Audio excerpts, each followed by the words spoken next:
حبيبي وعزيزي برج العذراء، ملوك الذكاء، العذراء الجميل ملك التفاصيل. اهلا بيكم واحلى مسا على عيونكم الحلوين.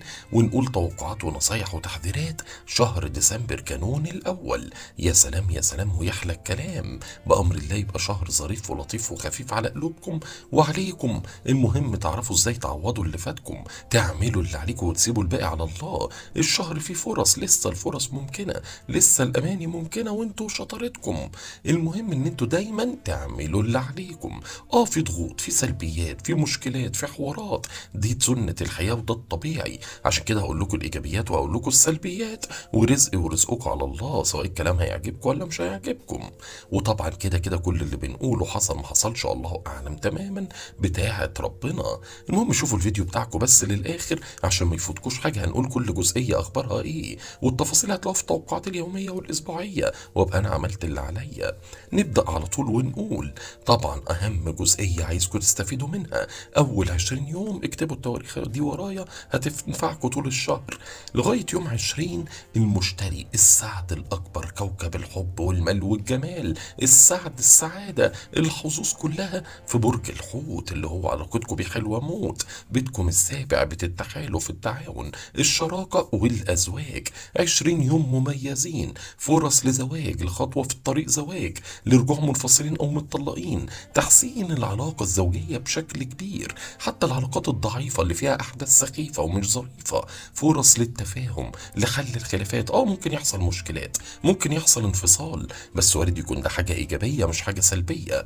بس في نفس الوقت الفرص لتحسين الاوضاع موجوده ومية مية. فرص لشراكه ماليه او شراكه عمليه، فرص لتحسين اوضاع ليها حاجات ليها علاقه باطراف تانية في حياتكم. 20 يوم مهمين في مستوى العلاقات والتحالفات والأزواج والشركاء، استغلوها يعني تستغلوها. طب نيجي من يوم 21 المشتري برضو كوكب السعد الأكبر هوبا هيروح على برج الحمل، بيتكم الثامن. خلي عندك أمل بقى أو النبي. آخر 10 أيام في الشهر فرص لمكسب مالي، لدعم مالي، لحلول حاجة ليها علاقة بمشكلة مالية ليها علاقة بأطراف تانية. بيتكم الثامن يعني الأموال اللي بينكم انتوا وأطراف تانية، قادرين تفصلوا، قادرين تفاوضوا، قادرين تستردوا فلوس ليكوا بره، قادرين تسددوا فلوس عليكم، قادرين توصلوا لحلول، لحل خلافات ماليه. طبعا احنا عارفين الفلوس غيرت النفوس. اخر 10 ايام بقى تبقوا حريصين مركزين، تدخلوا شراكه ماليه تستفيدوا منها، وارد يجي لكم دعم مالي غير متوقع في اخر 10 ايام في السنه في الشهر.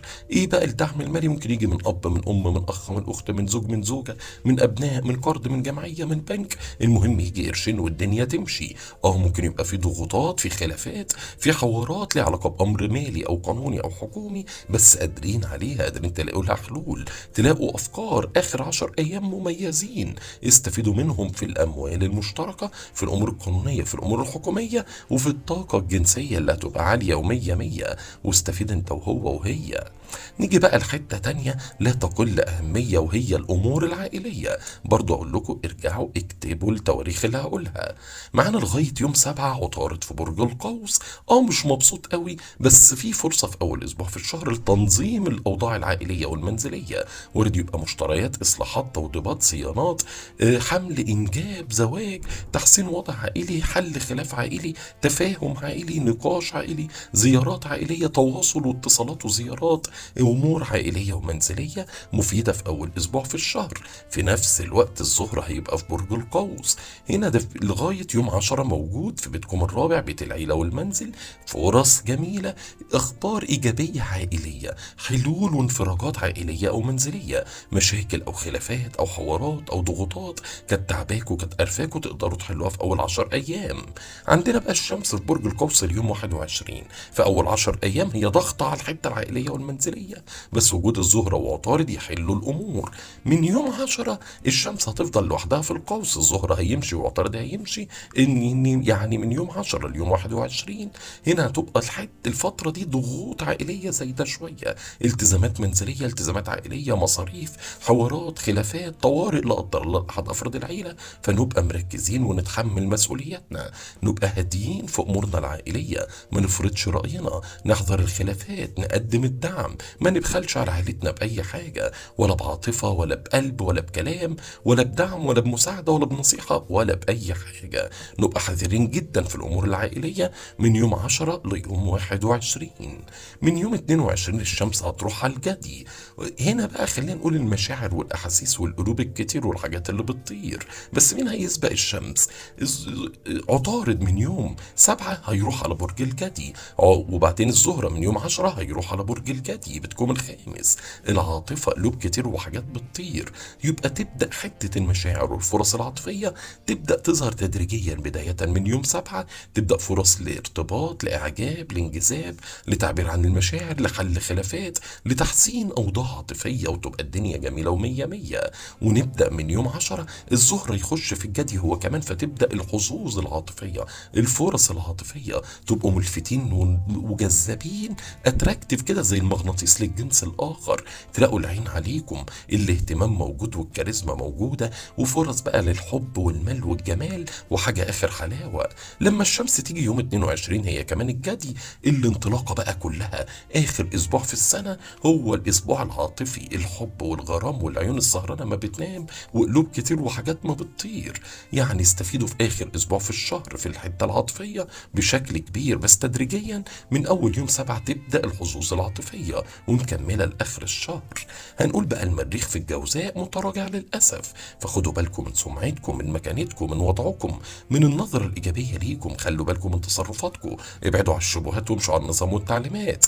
بلاش تصرف في أي قرار أو أي حوار عشان هتتعور يا عذراء، وأنا مش عايزك تتعور، ده انتوا حبايب قلبي من جوه. فركز انت وهي وهو. هنا تراجع المريخ في برج الجوزاء متعب، ممكن تتعرضوا لمواقف بايخة، مواقف مش ظريفة، أحداث سخيفة، مواقف صعبة معقدة، محتاجة تثبتوا قدراتكم وإمكانياتكم عشان تعرفوا تعوضوا اللي فاتكم. عندكم امتحان، اختبار، مقابلة، لقاء، أمر مهم، أمر ضروري، أمر حساس، لازم تبقوا مستعدين، دايما تبقوا جاهزين. ما تعتمدوش على الحظوظ أبدا يا حلوين، اعتمدوا على مجهودكم والتزامكم وإرادة ربنا عشان الدنيا تعدي وتعوضوا اللي فات. رجاء حافظوا على النظرة الإيجابية ليكم، خليكم عند حسن الظن وخلي بالكم من أفعالكم.